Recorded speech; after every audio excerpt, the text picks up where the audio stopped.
Baik, Bismillahirrahmanirrahim. Assalamualaikum warahmatullahi wabarakatuh. Di sini saya Muhammad Sultan Abdiyoso dari Prodi HPI kelas 2B Universitas Surakarta yang terakhir 065. Saya akan mempresentasikan, menjelaskan atau memaparkan materi tentang Al-Zariyah berdasarkan tugas dari Pak Nasruddin.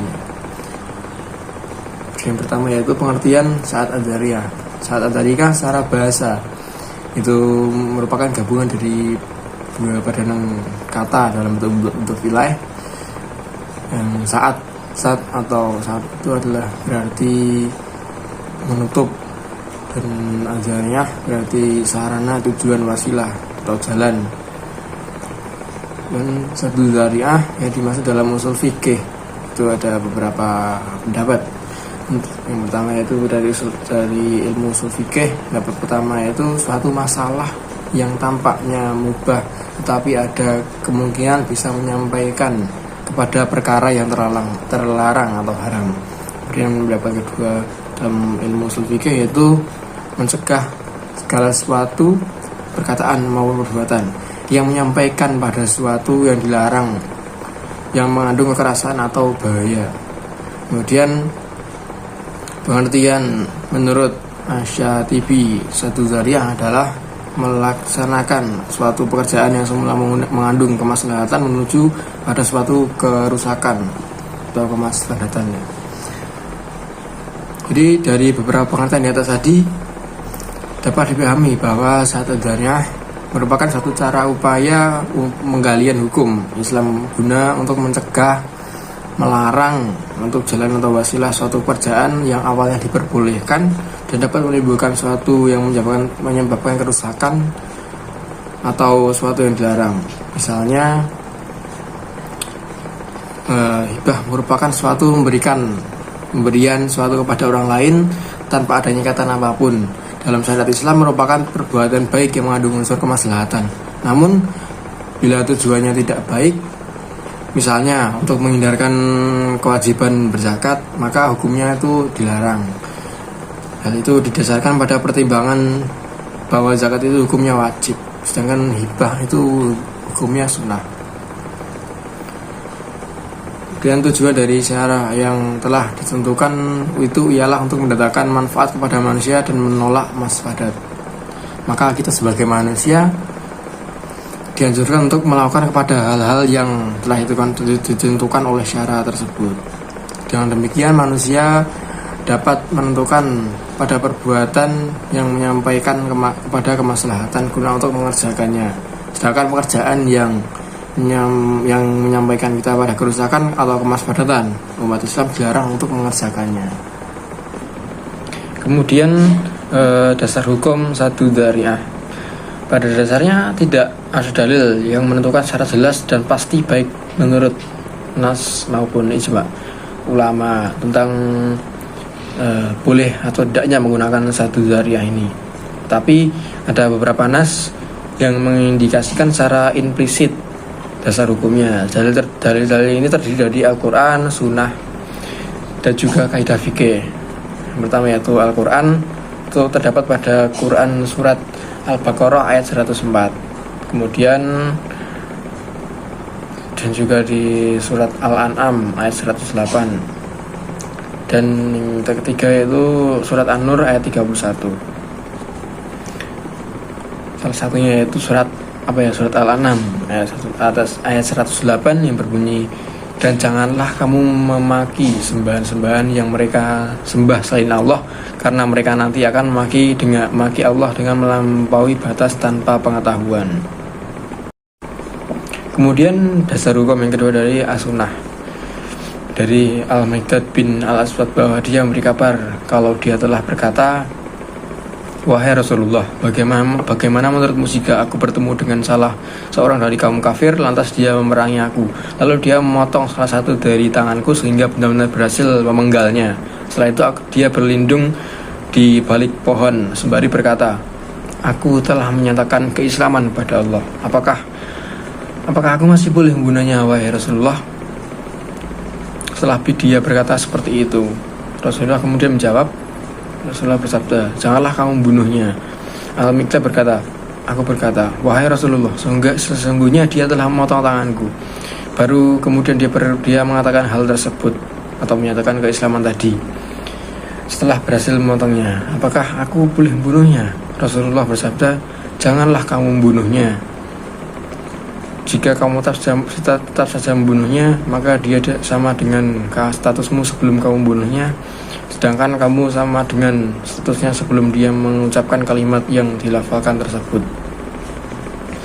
Hadis di atas menjelaskan bahwa larangan membunuh orang kafir atau munafik setelah mengucapkan kalimat tauhid, meskipun ia hanya berlandaskan karena takut dibunuh.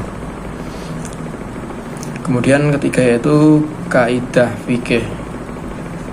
Yang pertama, apa yang membawa kepada yang haram, maka hal tersebut juga haram hukumnya. Kemudian yang kedua, menolak kerusakan lebih diutamakan daripada menarik kemaslahatan. Berdasarkan kaidah di atas, dapat diketahui bahwa segala perbuatan dan perkataan yang dilakukan oleh mukallaf dan dilarang oleh syara terkadang menyampaikan dengan sendirinya kepada kerusakan tanpa adanya perantara di dalamnya, seperti zina, pencurian, pembunuhan, dan lain-lain. Terkadang itu juga tidak menyampaikan dengan sendirinya, tapi dia menjadi wasilah pada sesuatu yang lain yang dapat mengarahkan kepada kerusakan tersebut, seperti khalwat yang tidak menjadi sebab terjadinya percampuran keturunan, tapi dia menjadi perantara zina dan menimbulkan kerusakan, maka itu dilarang. Kemudian selanjutnya itu contoh dari Syahad Az-Zaniyah. Yang pertama yaitu ketidakbolehan menggali sumur di jalan umum karena adanya masfadat yang menyebabkan orang lain bisa tergelincir dan jatuh ke dalam lubang sumur tersebut. Kemudian yang kedua, ketidakbolehan menjual buah anggur kepada pembuat khamar dikarenakan bisa dibuat minuman yang memabukkan. Ketiga itu ketidakbolehan bagi kaum perempuan untuk menghentakkan kakinya ke atas karena yaitu bisa terlihat auratnya sehingga harus ditutupi, jadi itu dilarang. Kemudian selanjutnya kedudukan Saddu Dzariyah. Meskipun hampir semua ulama dan penulis usul fikih menyinggung tentang Saddu Dzariyah ini, namun sangat jarang didapati pembahasan secara khusus tentang hal tersebut yang dilakukan para ulama fikih. Ada yang menempatkan bahasanya dalam deretan dalil-dalil syara yang tidak disepakati oleh ulama, ditempatkan dzariyah sebagai salah satu dalil dalam menetapkan hukum meskipun diperselisihkan penggunaannya. Mengandung arti bahwa karena wasilah sebagai perbuatan pendahuluan, maka ini menjadi petunjuk atau dalil bahwa wasilah itu sebagaimana hukum yang ditetapkan syara terhadap perbuatan pokoknya. Jadi kedudukan Saddu Dzariyah, para ulama itu berbeda pendapat dalam penggunaan Saddu Dzariyah dalam menetapkan hukum Islam. Sebenarnya setiap ulama memakai Saddu Dzariyah ini, hanya saja mereka tidak mengatasnamakan bahwa yang dipakai itu adalah Saddu Dzariyah, sehingga Saddu Dzariyah sangat penting sebagai sumbangan pikiran atau cara berpikir untuk menetapkan sesuatu hukum Islam yang kondusif di setiap tempat dan masa tertentu, di setiap masa ya. Kemudian ketentuan dalam Saddu Dzariyah. Untuk menetapkan hukum jalan atau sarana yang mengharamkan kepada tujuan perlu diperhatikan beberapa hal. Yang pertama yaitu tujuan, kedua niat, yang ketiga akibat dari suatu perbuatan tersebut. Yang pertama itu tujuan itu maksudnya tujuan yang dilarang, maka jalannya juga dilarang, dan jika tujuannya wajib maka jalannya pun diwajibkan. Kemudian yang kedua niat atau motif. Jika niatnya untuk mencapai yang halal, maka hukumnya sarananya halal, dan jika niat yang ingin dicapai itu haram, maka sarananya juga haram. Kemudian akibat dari suatu perbuatan, maksudnya itu jika akibat dari suatu perbuatan menghasilkan kemaslahatan seperti yang diajarkan syariat, maka wasilahnya boleh boleh dikerjakan maksudnya. Dan sebaliknya, jika akibatnya menimbulkan kerusakan, jadi itu hukumnya tidak boleh, seperti itu. Dalam hal ini pemikiran hukumnya bagi ulama bahwa setiap perbuatan mengandung dua sisi, yaitu yang pertama sisi yang mendorong untuk berbuat, yang kedua itu sarana untuk tujuan yang menjadi natijah atau kesimpulan atau akibat dari perbuatan itu. Menurut natijahnya perbuatan itu ada dua bentuk. Yang pertama natijahnya baik, maka segala sesuatu yang mengarahnya kepada kebaikan adalah baik dan oleh karenanya dituntut untuk mengerjakannya. Dan sebaliknya jika natijahnya buruk, maka segala sesuatu yang mendorong kepadanya dianggap buruk dan itu juga dilarang. Seperti itu. Kemudian yang terakhir yaitu pengelompokan satu dzari'ah. Pengelompokan satu dzari'ah ini juga dibagi menjadi 3 kelompok atau 3 segi ya. Yang pertama itu segi bentuknya, kedua dari segi akibat atau dampak, yang ketiga dari tingkat kerusakan yang ditimbulkan. Yang pertama yaitu dari bentuknya, dapat dibagi menjadi 3 kemudian. Yang pertama yaitu sesuatu yang jika dilakukan biasanya akan terbawa pada yang terlarang. Yang kedua, sesuatu yang jika dilakukan tidak terbawa kepada yang dilarang. Yang ketiga, sesuatu perbuatan yang jika dilakukan menurut pertimbangan adalah sama kemungkinannya untuk terbawa pada yang terlarang dan yang tidak terlarang. Kemudian dari segi akibat atau dampak yang ditimbulkan, Ibnu Qayyim membagi dzari'ah menjadi 4, yaitu yang pertama dzari'ah yang pada dasarnya membawa kepada kerusakan, contohnya minuman yang memabukkan akan merusak akal dan perbuatan zina akan merusak keturunan. Kemudian yang kedua dzari'ah yang ditentukan untuk sesuatu yang mubah atau boleh, namun ditunjukkan untuk perbuatan yang buruk yang merusak baik yang disengaja seperti nikah muhalil atau yang tidak sengaja seperti mencaci persembahan agama lain. Yang ketiga yaitu dzari'ah yang semula ditentukan mubah tidak ditunjukkan untuk kerusakan, namun biasanya sampai juga kepada kerusakan, dan kerusakan itu lebih besar daripada kebaikannya, seperti berhiasnya seorang istri yang baru tinggal mati oleh suaminya sedangkan dia di dalam masa iddah.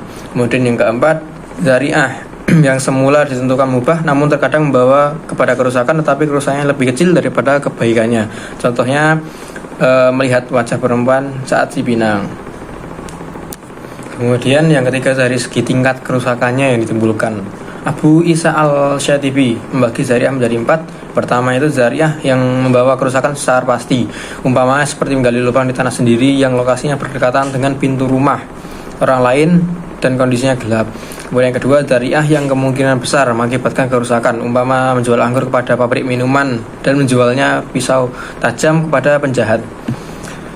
Kemudian yang ketiga perbuatan yang boleh dilakukan karena jarang mengandung kerusakan. Kemudian yang keempat terakhir itu perbuatan yang pada dasarnya mubah karena mengandung kemaslahatan, tetapi dilihat dari pelaksanaannya ada kemungkinan bahwa kepada sesuatu yang dilarang. Misalnya jual beli yang dilakukan untuk mengelak dari riba. Misal si A menjual arloji kepada si B dengan harga 1 juta dengan hutang, dan ketika itu arloji tersebut dibeli lagi oleh si A dengan harga 800.000 tunai. Si B mengantongi uang 800.000, tapi nanti pada waktu yang sudah ditentukan si B harus membayar sebesar 1 juta pada si A tadi. Jual beli seperti itu dikenal dengan bai'al ainah atau bai'ul ajal. Ya, jadi seperti itu. Sekian dari materi yang saya sampaikan. Kurang lebihnya mohon maaf. Assalamualaikum warahmatullahi wabarakatuh.